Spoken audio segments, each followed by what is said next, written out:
Erev Tov. So it's Kislev, and it's very turbulent times. So we're going to do what we sometimes tend to do in such times, and that is take a Hanukkah topic and learn it in some depth, and then somehow turn it into a metaphor. It's a practice that's usually done around this year, and it will be my challenge to see if I could, in the depth, connect the two topics, and we'll see if it works. The Hanukkah topic I want to discuss is the place we light candles in.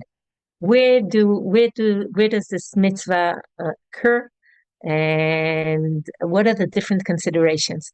In fact, it's a fascinating topic. It's supposedly a technical issue. Where do you put the candles? But there are like tons of directions you can go to, and show different aspects, historical and halachic and value issues that come up here. We will choose just like a certain line of thought that has to do with this, and we'll start with it at the beginning. So the Gemara in Masechet Shabbat says, תנו רבנן, נר חנוכה מצווה להניחה על פתח ביתו מבחוץ, אם ההדר בעלייה מניחה בחלון הסמוכה לרשות הרבים, ובשעת הסכנה מניחה על שולחנו ודיו. I won't read that much Hebrew the rest of our time together, but basically this is the basic description of the mitzvah. It says when the Chachamim decided the whole mitzvah of Ner Chanukah, so apparently almost from the very beginning there is already there are two roots to this, or at least two roots to this mitzvah. It says the mitzvah is to place the Hanukkah lamp at the entrance of one's house on the outside, so everybody could see it. We know the whole point is Pirsum Hanes. If someone lives in the Aliyah, that's the top floor of a home, he places it on the window adjacent to the public domain. Okay, so everybody could see it from the outside. And this seems like it's already in the original phrasing of the mitzvah, or at least soon after. And in times of danger, vishata sakana, he places it on the table, and that's sufficient for Vedayo. That's enough for the mitzvah. Okay, so to me, it's almost reminiscent of there are other few mitzvot where from the very beginning of the mitzvah you already have alternative routes. Like the most famous is like yibum and chalitza. Okay, you can do yibum, the whole mitzvah of marrying one's brother's widow. And from the first instance when that is mentioned in the Torah, even though it sounds like that's the point, it already has an alternative route, and that is, if you can't do yibum, do chalitza. And here, in the original phrasing, or in an early phrasing of the halacha regarding Ner Chanukah, it says, really, Ner Chanukah has to be done outwards. It has to be done outside your door, Bershut Rabim, Pirsum Hanes, and a lot of other halachot, like the time and the way you do it, have to do with that. But if it's at sakana, time of danger, you put it on your dining room table, the Ner Chanukah, and that's enough. So we, as we, centuries go by, and we'll just go to the kind of a bottom line in Shulchan Aruch. Shulchan Aruch says, the Mechaber, the Rav Yosef Karo says, Ner Chanukah, you put it just like the Mishnah, Petach hasamuch l'reshut harabim mibachutz, outwards, and it goes to some more details, and then he says, ובשעת הסכנה שאינו רשאי לקיים המצוות מניחו על שולחנו ודיו. So it already gives an interpretation to what שעת סכנה is. and it says times where you're not allowed to practice mitzvot. It's interesting because when we speak in general about Shat Sakana, we think of usually of the Zoroastrian religion, the one that fire was the central part of the worship, and in their days of holiday, at least that's what the commentaries say, that no other type of light or fire was allowed. So that is considered Shat Sakana. It's historically, it's not. I'm not sure it fits exactly the right dates, but in general, we understand there's a time of gzira. There's a decree that you can't publicly practice mitzvah, and that's what the Shulchan Aruch reflects here. Right? Now, if we continue, actually, we'll go back from Shulchan Aruch, but we'll listen to some Rishonim. So the Or Zarua, okay? He lives in Vienna in the 13th century. He says, Rabbi Yitzchak Mivina, very, very important posek. In his Hilchot Chanukah, he says, nowadays, when there is no danger, I don't know why we don't light in our yards. I don't know why we don't light outside. Okay, the lake a second, we know there's no danger. I don't know why we don't do it in the original form of lighting outside. What we hear from the Or Zarua is, first of all, that there is a prevailing custom of lighting Hanukkah candles in the home. Like I'm imagining it on the dining room table. And he also describes the historical conditions that say, in fact, in our time today, and look, it could have been a short-lived time, but he says, in our time, really, there's no danger to light candles outside. And yet, this is what we do. I don't know why. Okay?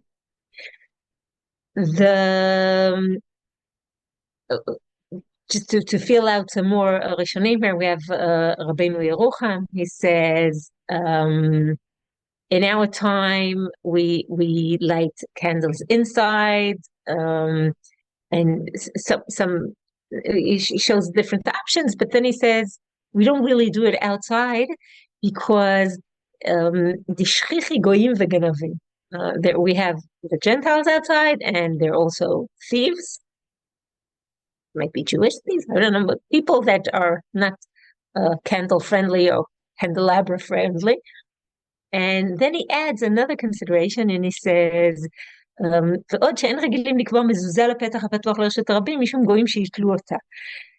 says, one of the descriptions is that you put it on the side of your door where you could be surrounded by mitzvah. You'd have a Hanukkah lights on one side and a mezuzah on the other side.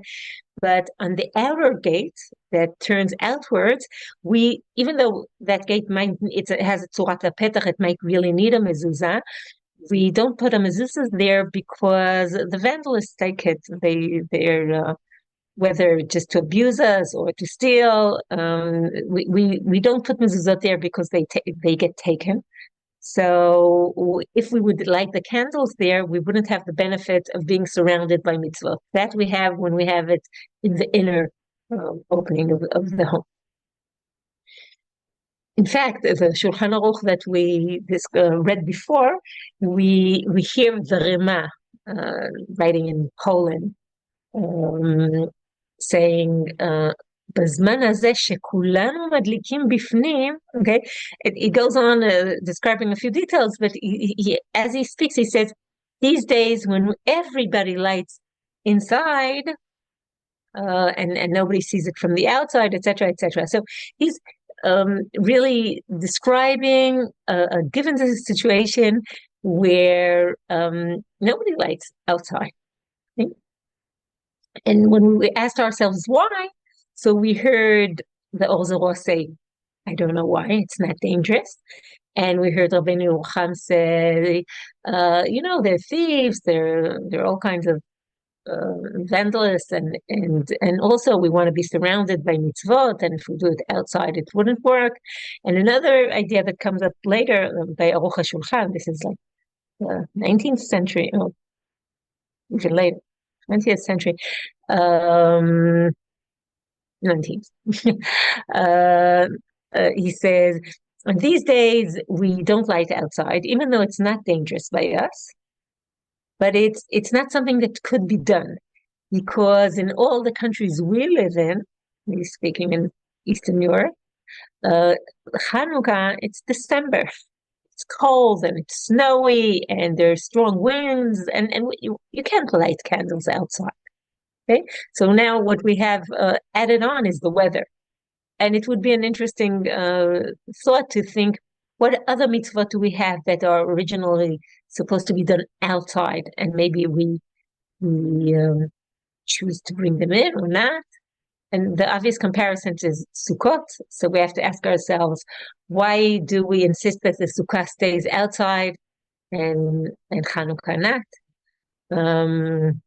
Well, the obvious answer would be, I'd love to have a conversation with you. It's not possible right now, but it's this is the Oraita, this is the Rabbanan. This has an option of doing otherwise. Sukkah doesn't exist as a sukkah if it has a roof on top of it. This is December. This is October. There could be many, sukkah. People didn't sleep in the sukkah, but they didn't manage to eat a kezait for a very short time. Maybe lighting Hanukkah candles is longer. A lot of thoughts that could come up. It's an interesting way to test out the situation. So we hear of this idea of goyim, of thieves, of cold weather, of being surrounded with mitzvot, and also this idea of we don't know why, even when there's no danger. Now, one of our major issues, or the one that I'll choose to concentrate now on, is, and what do you do when you come back to Eretz Yisrael? And how do you relate to that? And I have to admit, I'm doing real cherry picking here. Okay, I just chose some poskim that I thought were interesting to notice. And first one here is Shut Minchat Yitzchak, Rabbi Yitzchak Yaakov Weiss, and he's originally he's post-Holocaust posek, and he started out in Hungary and Romania, and then he became Beit Din in England, and eventually he comes to Jerusalem, and he becomes the Av Beit Din of what we call Ha'edah Charedit Yerushalayim. That's a hardcore Mea Shearim Yerushalmi society, and he says he's also asking himself this question of, if it's not dangerous, so why are we lighting inside? And before I continue, I want to say that there's something about Hanukkah, the way people are used to their Hanukkah customs, that to a large extent, what a person grew up with sounds to him like the perfect way to do Hanukkah, and other ways sound strange. Like someone who grew up with Hanukkah candles on their living room table, for them, lighting outside is like, you leave the candles alone and you walk in, and then you don't feel the presence of Hanukkah throughout the time that the candles are lit. It's all, it's outside in the dark and you're not next to it. And how does that work? And for people who grew up with lighting Hanukkah candles outside, almost on the street, they look at the Hanukkah candles on the living room table and they say, what is that all about? What kind of pirsumanes is that?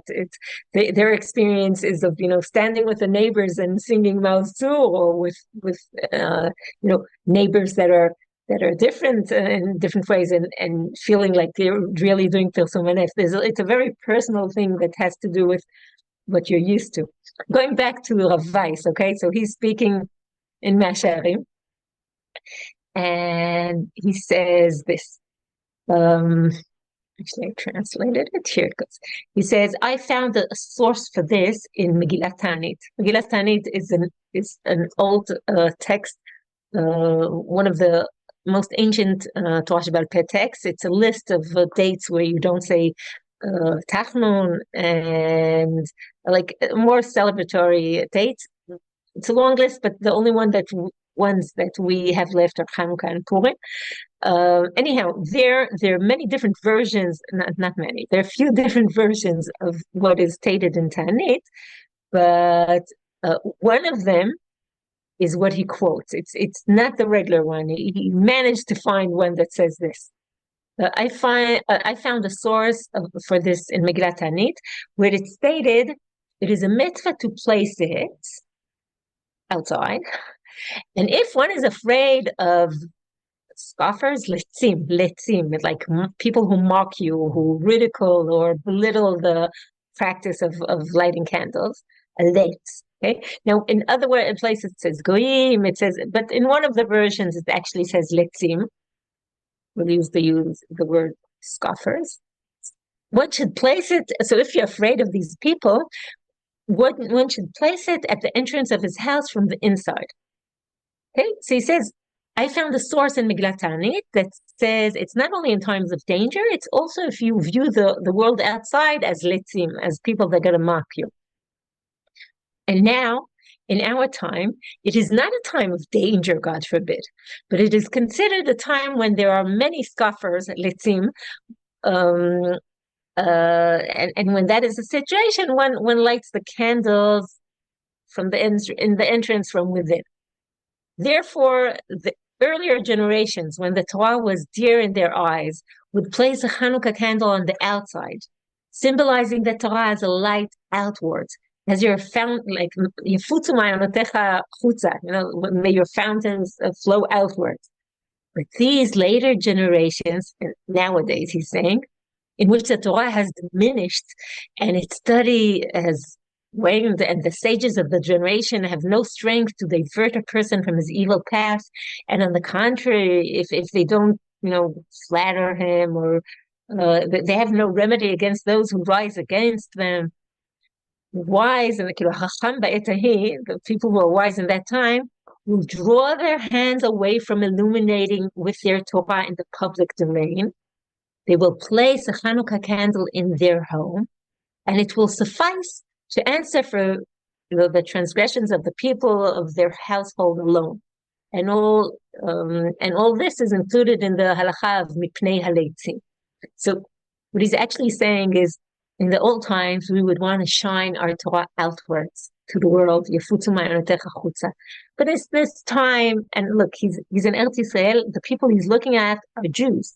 Okay, but Jews, he doesn't feel the kind of Jews he doesn't feel share the mitzvah with him, or the appreciation of the mitzvah. He looks at them and they seem to him to be litzim. And he says, in a time like that, you shine your Torah only inwards, and if you're lucky, you manage to educate your own household. Okay? So here there's a person living in Eretz Yisrael, and he has a very clear thought of the inside-outside in Eretz Yisrael. Okay? And he found a source in Megillat Ta'anit that explains it. So, there is I'm going to skip a little bit just so we have enough time. What we're looking at now is the Dvar Yeshua, Rav Yeshua Menachem Ehrenberg.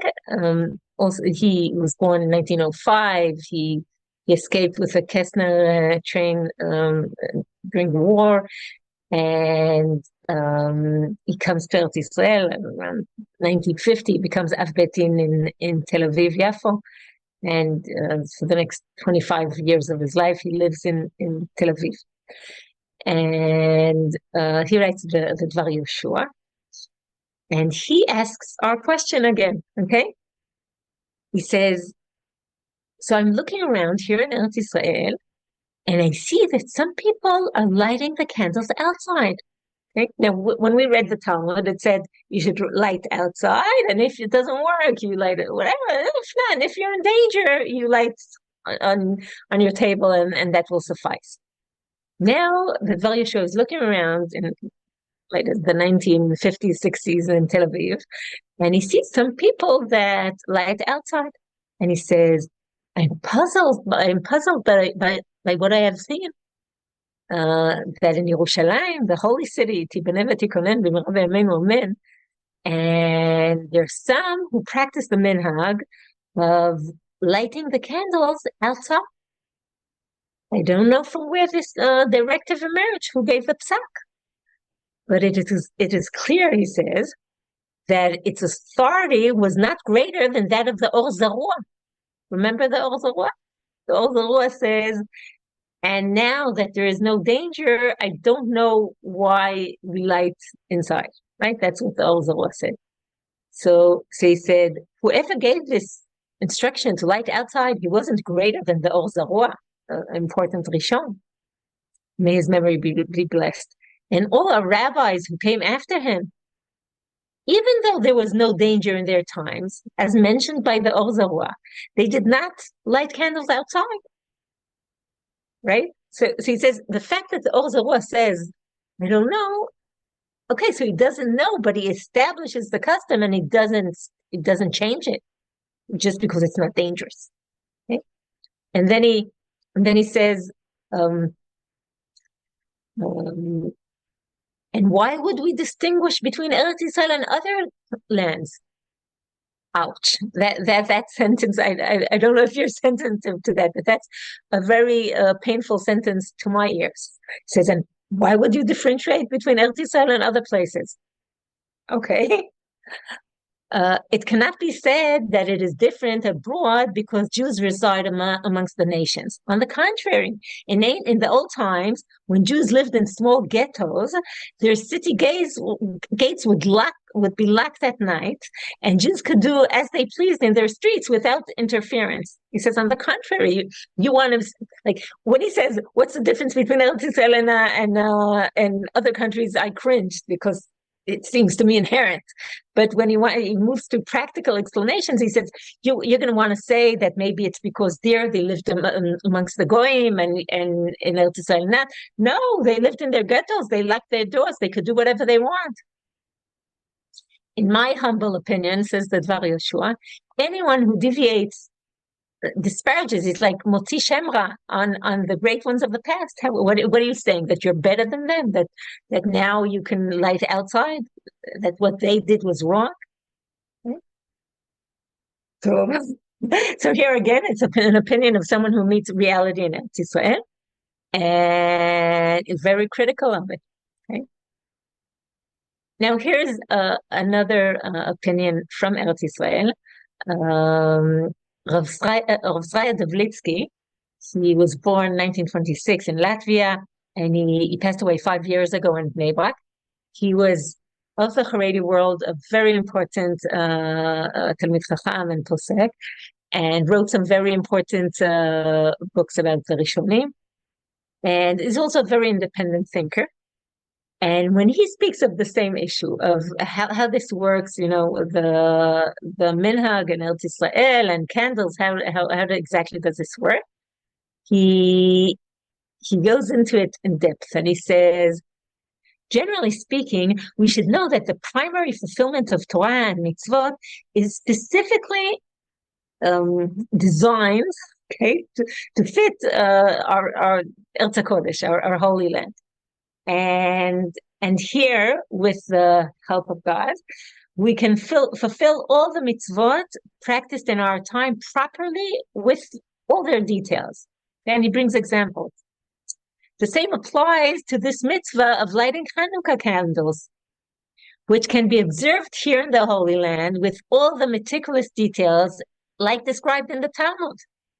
The words of the Ramban in Parashat Achremot are well known, stating that the essence of all mitzvot is for those, in Chutz La'aretz, or I'll say this, the essence of all mitzvot is for those who dwell in Eretz Yisrael, and their observance In exile, it's only so that they will not be new to us when we return to the land. Okay, so the Ramban says, "Hativi lech tziyunim." Okay, really mitzvot are given for Eretz Israel, and the reason we keep mitzvot with such adherence in the diaspora is so when we come back to Eretz Israel, it wouldn't be strange for us. That's a very famous Ramban. So the Vlitzky is expanding on this, and he's saying, in addition to the mitzvot atluyot ba'aretz, right? So that's of course the obvious example. There's a whole set of mitzvot that are dependent on living in Eretz Israel and can't be done outside of Eretz Israel. I remember a relative of mine that made Aliyah, and I have this childhood memory of my father instructing her about Trumot u'Masrot, how you maser, what do you do, and she got upset. She says, my father was a rabbi, my grandfather was a rabbi. Nobody ever told me anything about this. Okay, that happened in a different continent. So anyhow, he says, but let alone mitzvot atluyot ba'aretz, even the general mitzvot are more comfortably observed in Eretz Israel than abroad.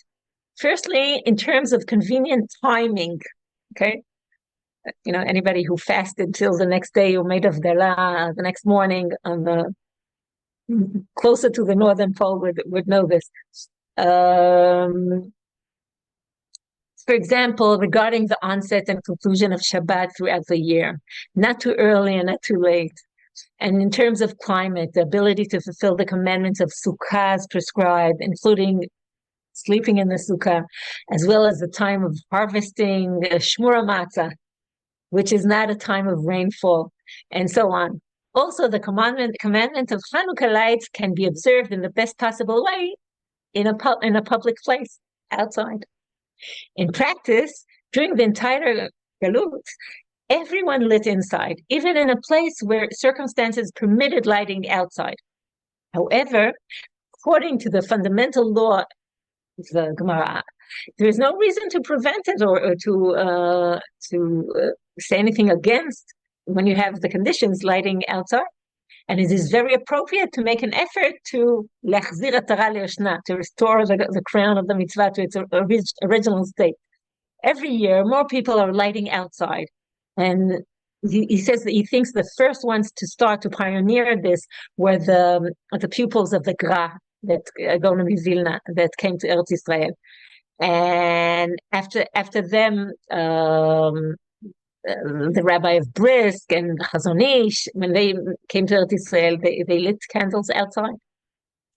And he continues by saying, let us imagine how pleasant and delightful it truly would be to see in all of the cities and towns of Eretz Israel Hanukkah lights shining at the entrances of homes and courtyards. Not one can ish balo bal yader, no one would be missing. And what a holy spirit of love for Torah and mitzvot it would impart onto everyone. So he's almost imagining the scene that, thank God, if you walk in, in many of our towns in Eretz Israel, that's what it looks like. You don't have to check on people's windows. There are Chanukiot all along the way. He says, can you imagine how wonderful that would be? So Rav Vlitzky is describing coming back to Eretz Israel and feeling like you can shine outwards. Just a little bit more. Rav Chaim David Halevi, he was the chief rabbi of Tel Aviv, passed away about 25 years ago. He argues with Rav Adaya. At some point when I was a little bit researching this, I thought I'm describing an Ashkenazi minhag, but it's not so. In most of the galuyot in the East and in the West, in Muslim countries and in Christian countries, Jews lit candles inside. Maybe in the inside next to the door or next to the window, but not like the original minhag. And here, his answer, Rav Adaya said that the reasoning is that even though we're in Eretz Israel, in the state of Israel, so it was a quote from him. He says, unfortunately, we're not secure of the existence of the state because we're surrounded by enemies. Chaim David Halevi is upset by this sentence, and he says, "I don't accept this, and the Kadosh Baruch Hu guards his nation, and even in these stages of Atchalta de Geula, and in the future he'll bring us complete salvation and redemption." And then he continues and he says, although we should be afraid not from the enemies surrounding us on all sides, but from the enemy within, consuming us with sinat chinam, baseless hatred, and persecution of others, Radifat Azulat, which is like a rot in the house of Israel. You're saying Shata Sakana is all our enemies around. I'm telling you Shata Sakana is the machloket and the dispute and the sinat chinam that we have within. That is the danger, okay, that we can ride all around. And certainly in Eretz Israel, it is possible to return to the Talmudic custom and light outside. The preferred way is to light inside for the members of the household, and also to light additional candles in the entrance of the house outside, because most of it is Pirsum Hanes, etc., etc. Okay, so what did we have so far? We had the original formatting of the mitzvah that says it should be outside unless it's dangerous. And then the practice in all the galuyot that became we light inside. Why? We're not sure why. Maybe because of who lives outside, maybe because of weather, depends. And then when we have a return to Eretz Israel, we have this reaction that says, it depends who you are. Okay, some would say it's the perfect way to light in Eretz Israel. We should all return to lighting outside, and some would say outside there are litzim. It's not the atmosphere for us to function. Or how dare we think we're better than the Or Zorah? And we'll come back to this with the last source we're gonna learn towards the end of this limud. But now I want to let this be. Okay, this was a halachic discussion, and take a sharp turn to something else. And maybe I'll manage to tie them together if you'll feel that works.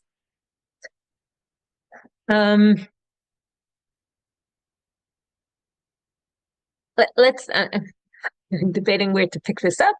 We'll do it this way, okay?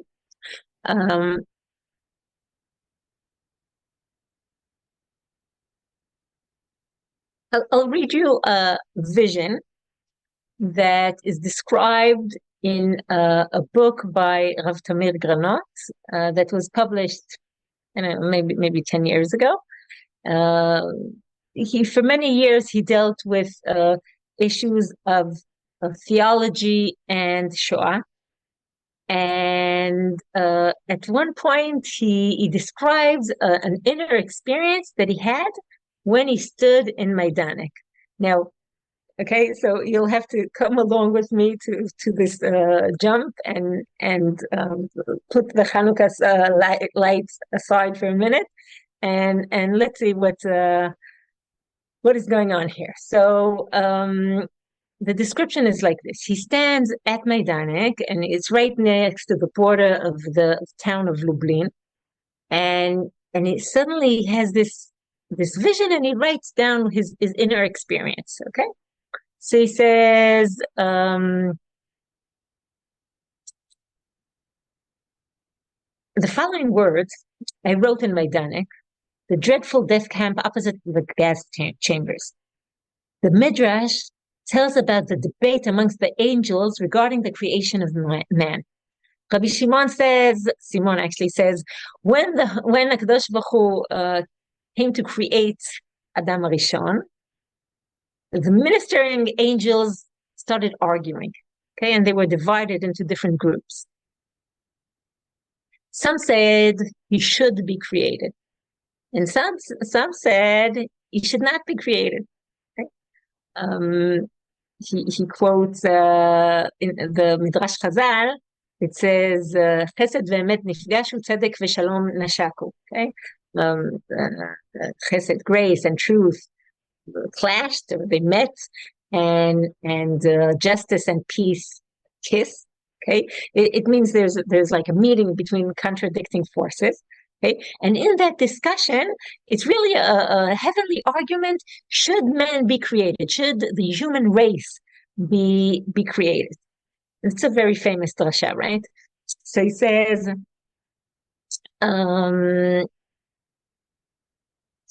kindness, chesed, says he should be created because he practices a lot of chesed. Truth says he should not be created because he's all lies. Justice says he should be created because he performs righteous deeds. Peace says he should not be created because he's all conflict and fighting.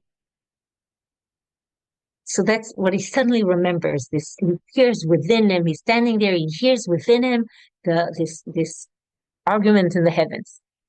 And then it goes, in Maidanek, almost everything stands as in its place. 60 years later, at the time, feelings of fear and evil still linger in the air. Gas chambers, crematoriums, shoe piles, ash. Maidanek is located on the border of Lublin city. From here they plant and thaw, and from here they kill and burn. That moment, the Midrash describing the angels' debate about creation came to my mind. If there was a place like Maidanek on earth, and there was more than one, the angels who said do not create were right. If this is what humans have done to Hashem's world, it would have been better if they were not created, if you were not created. Two groups of angels say man should not be created. These two groups of angels have very strong evidence today. The proof of all proof, Auschwitz, Maidanek, Treblinka, and may I add, Be'eri, Ner Yitzchak, etc. Re'im, Urim. The heavenly court will certainly be convinced. Two groups of angels say, do not create. And the heavenly court is about to rule, do not create. The two groups of angels of chesed and justice do not have convincing counter-arguments. The verdict has almost been issued. And then Moshe Rabbeinu, okay, now this is not part of the original Midrash, this is happening in Tamil's mind, okay? And then Moshe Rabbeinu asked for an appeal from HaKadosh Baruch Hu. Hashem, Hashem, El Rachum v'Chanun, Er Rapayim v'Rav Chesed v'Emet. He says, maybe you're right. You know, that the evidence here is so strong. But you're so merciful and gracious, and Rav Chesed v'Emet, give your people, Am Yisrael, the opportunity to present their arguments. And HaKadosh Baruch Hu responds, no more arguments. The time for claims and arguments is done. But I'm willing to accept proof, compelling proof. And Moshe Rabbeinu asks, give us time, test us, give us a trial. 2 years after the heavenly courts almost ruled do not create humans, HaKadosh Baruch Hu gave humanity a trial, a nisayon. And we keep Am Yisrael, but it probably means here Medinat Israel, the state of Israel, part of the trial. The burden of proof is on us. The eyes of the whole world are fixed here. Is this world worthy? Is humanity worthy to survive? You know, I read this today for probably the 20th time, and suddenly I saw this description because I was translating it. I was more sensitive to the words, and I saw this description of the eyes of the whole world are fixed here. And he said, that's an interesting explanation for why, you know, everybody's watching us with 1,000 eyes. Things that, you know, much worse things are happening all over the world, and nobody even notices. And here, everybody's with magnifying glass. Maybe they understand. There's a heavenly trial going on. So he's saying, is this world worthy? Is humanity worthy to survive? Will the proof of the presented be presented and used as counter evidence?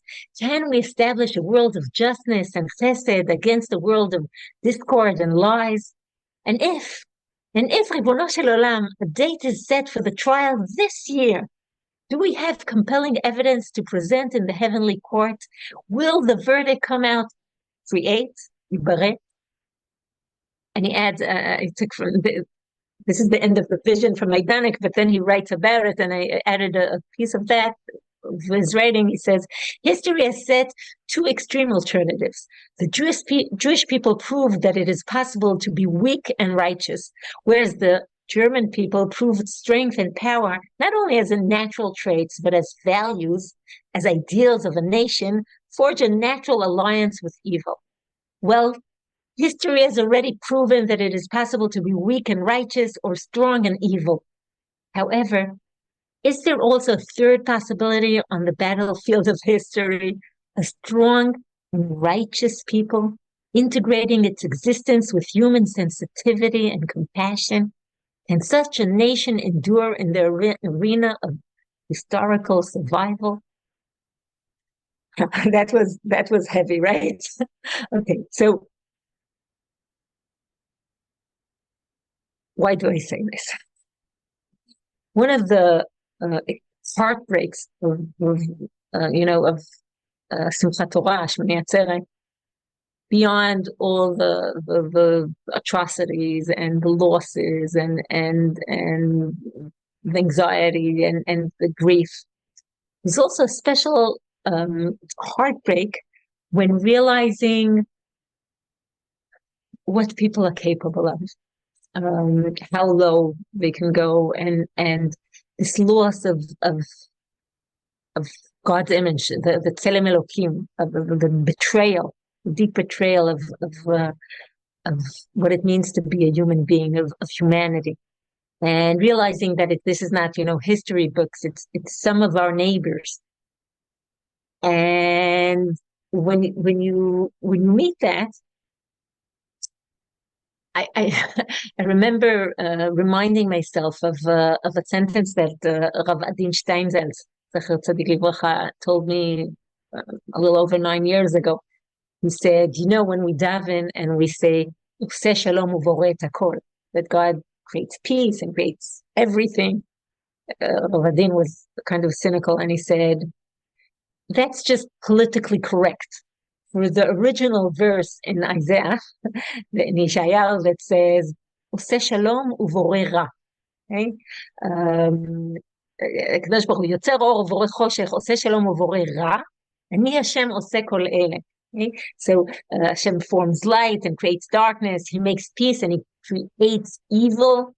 I am the Lord who makes all of these things. And at the time, Rav Adin also taught a longer shiur, saying, if you want to be Ohev Hashem, you have to understand the full idea of what Hashem is in the world. Hashem is Oseh Shalom Uvoreh Ra. From children, we try to protect them from the evil, but you can't stay a child forever. And at some point, you have to understand the full picture, and you can't be Ohev Hashem if you're hiding those parts from yourself. But Ohev Hashem, Sin'u ra. Okay? The pasuk in Tehillim says, Ohavei Hashem Sin'u ra, shomer nafshot chasidav miyad rashaim yatzilem. And those who love Hashem hate evil. Okay? So you have to be able to understand the full picture, and then you have to understand that your role is to hate evil.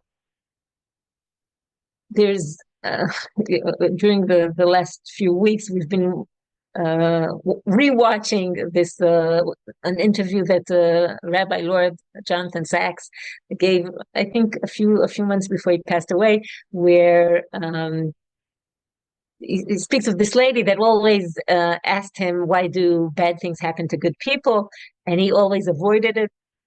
I think Rav Sachs feels that person has to be able to say, I don't know, it's out of my league. It has to do with the machloket in the beginning of Masechet Brachot, where Rabbi Yochanan and Rabbi Meir argue if Moshe Rabbeinu got his request to understand. And it seems like Rabbi Yochanan says, yes, he was missing some information, so he got the fuller picture, and then he understood. But Rav Meir says no, and it seems like Rabbi Meir says, you're flesh and blood. It's out of your league. By definition, you can't know. And Rabbi Sachs says this, he speaks to this lady or to her daughter, and then he says, but I did discover. What did he discover? Did he discover the reason for evil, for why bad things happen, why tzaddik v'ra? He says, no. But I discovered why this understanding is hidden from us. Because I realized that if we would really understand, we would have to, in some way, accept it. We would have to soften up towards it. We would have to create a space in ourselves for this. And our role is to fight evil.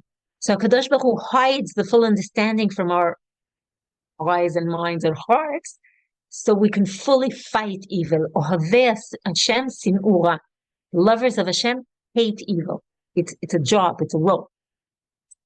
And when you hear Rav Tamir say, okay, so we know of nations who are weak and righteous, and nations that are strong and wicked, and maybe there are a few experiments in trying to be powerful and righteous. But he presents it that maybe that's the trial time we're getting to for Medinat Israel, for being a sovereign Jewish nation that has power, thank God, and strives to be righteous.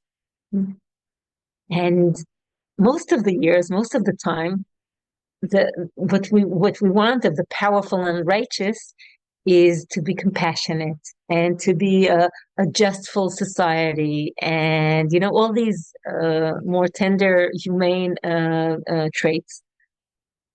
But it seems like in this point in time, we came to the point where the role of the powerful is to destroy the evil, and it's not the natural tendency of the righteous. Okay, we'd much rather be compassionate and soft, but sometimes this tenderness is the last refuge of the wicked. And at this point in time, we met such, we were all saying it feels like mitzvah mechiyat Amalek. You met such evil that it has to be eradicated. In fact, my sister at some point, when the soldiers everybody's in the army, okay? So when the soldiers are in Gaza, within the Gaza, so you can't reach them by phone. So one of the things is like, you ask, okay, so where are your children? One is north, one is south, whatever. And are they available on the phone? I said, no, they haven't been available for 6 days now. And my sister said, when I suddenly realized that the mitzvah to eradicate Amalek relates to our time too, it suddenly made it easier for me, the fact that he's not available for the last so and so days. Somehow it gives you a vessel, a context, an ability to withstand something. Beyond that, and you're still asking yourself, how do we connect back to Ner Chanukah? We'll get there in a minute.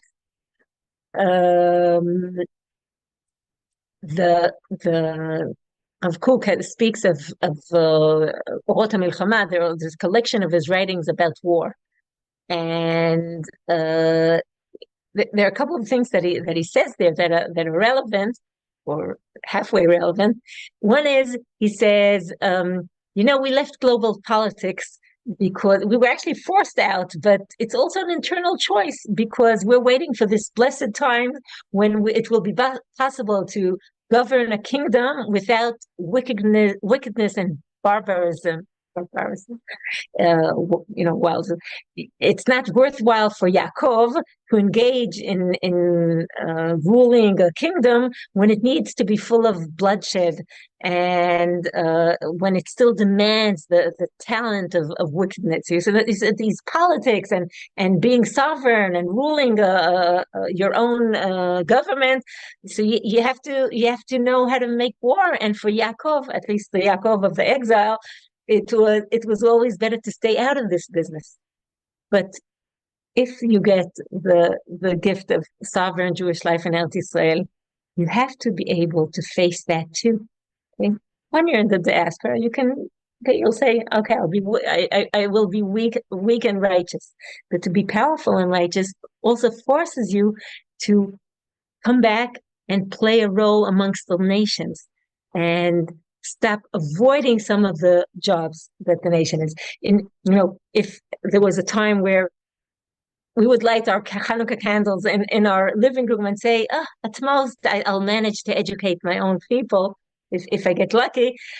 Now you're back on the field, and there's things that come with that. You have to be able to shine outwards.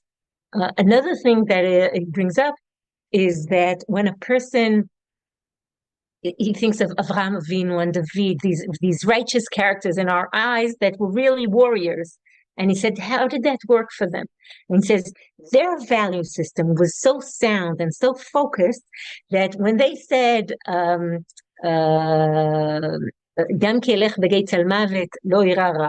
even when I walk the valley of death and fear not evil, they actually are saying, I fear not becoming evil.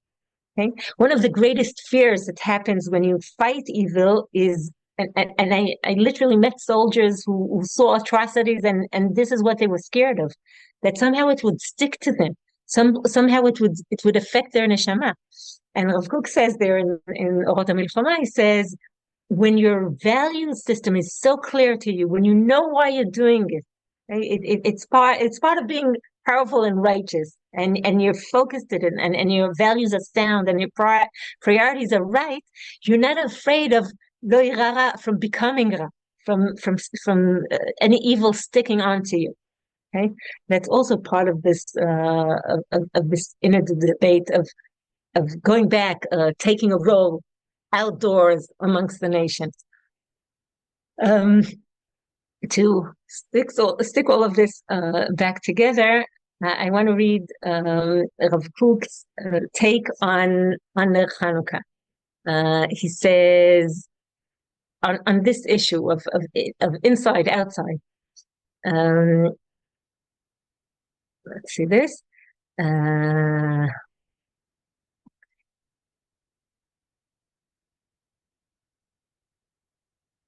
we go. He says, in normal times, we feel in the core of our being the courage of a public declaration. Let every inhabitant of the world know, those who stride in the lands of the living, that the light is an internal inheritance for us, and from us rays shine forth to illuminate them and the world beyond. Okay, so that this normal times, we have a core knowledge that there is light that was giving to us Yerusha, not to keep it inward, but to shine with it to the world, to bless the world with it. And forms shine forth to illuminate them and the world beyond. And we light the Hanukkah candles, right? In the entrance of our home. The mitzvah of the Hanukkah candles, this sacred symbol, is to place it outside in the entrance of our home. Indeed, in times of danger, when evil winds blow across the world, anti-Semitism, wild hatred against Israel and its sacred nation, scorn and vengeance rule against all its holy possessions. This high wording is a translation of Rav Kook's even higher language. At that time, the external glow cannot dispel the thick darkness prevailing out there. So Israel turn into their home and onto their table, to the internal possessions of our culture, to the purity of its spirit and the cleanliness of its deeds, to our Torah, the true Torah, special to us, and to our mitzvot, which are paths of to our eternal life, to build our home on the land of the kedusha and the strength of holiness. And this candle, the emblem stored within us. He's talking about the candle on the living room table. Okay, he's not an actor outside in the street. He's rolled inward. Testifies faithfully that nothing is lacking from all its spiritual magnificence and its honor of truth and justice. We managed to preserve everything inward. But in the end, the distant ones will come and recognize that the heritage of the world for the enrichment of all, for the victory of justice and truth, the triumph of peace and the establishment of human life on its firm and secure foundation, the heritage of all the nations is in the end of days, okay, eventually in Geulah, will come not from another place, but from the house of Israel, its high table. Okay? You prepared a table before me in presence of my enemies. You anoint my head with oil, my cup overflows. And the souls of all creatures will be filled with the thirst for all that is exalted and pure, for all truth and the faithful belief in the pure influence that will come from the light of Israel, which in times of danger placed it on his table, and that sufficed. And from Mount Hermon, descending on the mountains of Zion, God will command the blessing for Israel and humanity, as stated, and I will empty out. It goes on and on and on. And he says, okay, so he says, in exile, last minute, exile, we turned inward and we lit on our table, but when we go back to our more normal existence, we'll shine out. And may the storm of danger pass quickly in our days. We will return to the command of Hanukkah candle to place it at the entrance of our homes from the outside, and all the ends of the earth will see the salvation of Yeshua Hashem and his people and his inheritance. Amen. So, Kislev Tov and Bezrat Hashem Chanukah Sameach, and we should have many, many Bsorot Tovot, only good news.